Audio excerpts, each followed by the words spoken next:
Сәлем. Туған жеріміздің табиғаты искиткіш матур достар. Сіз де менің білән келішесіздер деп ойлаймын. Татарстаныбыз көп туристларны да өзіне жәліп итәбейді. Бүгін туристлар ғана түгіл, біз де туған яғыбыз бойлап рәхәтләніп сәяхат ите алабыз. Кеттік ме? Кеттік!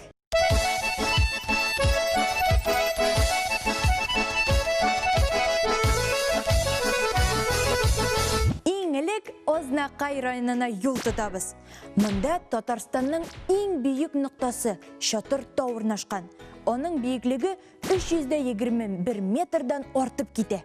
Емельян Пугачев та ғаскерлері білен шушы тау етегінде басып тұрған.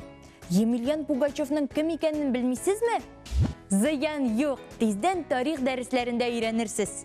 Юрьев мәғарасында болғанығыз бар ма, достар? Мәғара 1971 елда ашыла.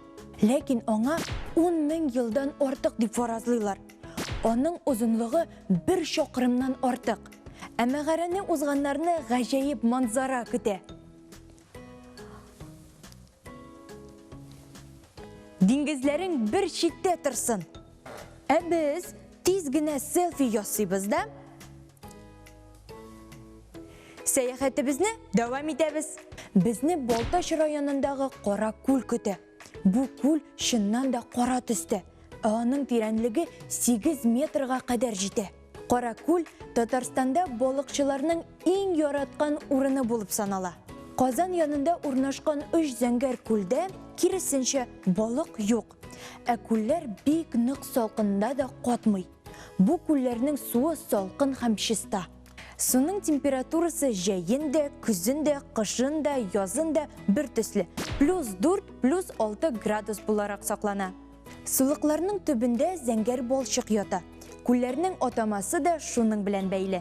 Монда дайвинг белән шөгыльләнергә, яисә салкын куркытса, ел әйләнәсе матурлыкка сакланып, хузурланып йөрергә була. Шуннан да Татарстаныбыз искиткеч табигатькә ия. Туган үскән җирдән дә матур җир булмас ди халык мәкале. Бүгенгә сау булыгыз, дусларым!